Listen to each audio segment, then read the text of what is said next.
All right, let's talk about this Matrix movie while it's still fresh in my head. Remember back in 1999 when the first Matrix movie came out and it was like fucking awesome? Uh, I don't know. I would say it's up there with probably the first Star Wars movie as far as like revolutionizing special effects and culture. And every movie had a fucking bullet time in it after that. Maybe Lord of the Rings, the first one as well, would be up there. Like The Matrix, the first one, and I'm not a big anime guy, so I didn't know all the stuff that it was taken from. But the first one was a huge deal, and I remember going into it not really knowing much about what the movie was about. And then the second one came out, and the third one came out, and you thought, well, it's kind of the worst that the Matrix can ever be. Until now, so I just finished watching Matrix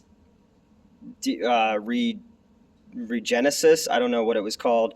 Um, this was bad. Like, think about everything that you thought was cool back in 1999 and then look at it now and go, oh, fuck. Like, you ever go back and look at, like, old, like, your Facebook memories and you sounded super emo? I still fucking do that. Just look at my Twitter. Like, this is trying to be. This movie thinks it's a lot fucking smarter than it actually is, and that sucks because it's the original. It's Lana Wachowski coming back, and this movie was inspired by the death of the Wachowski sisters' parents. And they bring back Keanu Reeves, they bring back Carrie-Anne Moss. They couldn't get Lawrence Fishburne, and they couldn't get Hugo Weaving, but the dude who was Candyman is playing Morpheus now because so The Matrix was actually a video game that Thomas Anderson, who's Neo, created because he got remade by Neil Patrick Harris, who's the guy who patched The Matrix, and they put him and Trinity back together, and they have more power when they touch because they're combustible together or some shit. It's got Blair Witch 2 level wannabe meta where, there's whole scenes where Thomas Anderson, who created this big game called The Matrix, and there's even the fucking McFarlane toys there that he has, and he's in therapy and he takes blue pills. And Neil Patrick Harris is basically playing his Dr. Horrible sing-along character in this. Like, he's mugging for the fucking channel, or for the channel, Jesus Christ, for the camera. Like, I expected him to twirl his fucking mustache or some shit. And the first hour of this movie is this meta idea of what the Matrix was, and it's a trans allegory, and it's about about technology and all these kind of things. And there's all this conversation by these gamer people who are some of the most annoying characters I've ever seen on film, talking about the bullet time, and we need to revolutionize and have a new bullet time. And again, this movie thinks it's way fucking smarter than it really is. And you do this whole Blair Witch 2, this is what the Matrix meant to culture kind of thing for the first hour of the movie, where it becomes this meta recontextualization of what reboots and remakes are. And you do get to a point where the movie itself begins to question its own existence, which I thought was kind of interesting. And then it just becomes schlock, but not like good schlock. Like, it starts to feel like a Charles Band movie almost, where the way people dress looks like something in one of the later Trancer movies. I don't know. This was bad, and any good ideas that they had about maybe, about him being replugged in and the memories that they gave him, and maybe that they were gaslighting him, and he's taking the blue pills and he stops taking the blue pills, and then maybe the Matrix is some kind of memory that's buried in the source code, and he's going to become that again. But no, that's not true. It gets bogged down in its own bullshit, and it's amazing how fight scenes in 1999 look so much fucking better, and special effects look so much better than they do in 2022. Every fight scene in this movie is staged so poorly that it almost feels like the Chris Nolan Dark Knight movies, because the fight scenes are cut so close that it doesn't work. And this one is just like they take away everything that was cool about the first movie and they redo it. There's a lot of like callbacks to things. Like he says, "I still know Kung Fu." Keanu Reeves looks tired and confused half the time. Carrie-Anne Moss is still great, and they both have really good chemistry together. The Merovinci shows up, the bad guy from Catwoman, and he looks kind of like a Monty Python character. This was awful, and this movie thinks it's a lot smarter than it is. And I know I keep saying that, but all of this pseudo-intellectual, pseudo-philosophical stuff that back in 1999, I was like, wow, that's like, maybe we are living in it. I never thought that, but I remember I used to have a comic book store, and there was a dude. You ever see Grandma's Boy? And there was the dude who like was super into the Matrix, and he was also an Avatar. And he's like, he wanted robot legs, and he wore the black leather coat. Like there used to be dudes who used to come into the comic book store who used to believe like Matrix shit. And we used to have a Dance Dance Revolution machine in the thing, and they would like take off their black jackets, and they would have like the shiny kind of like pleather shirt underneath of it. And yeah, you look back on things from 1999, you just go, maybe it wasn't that good,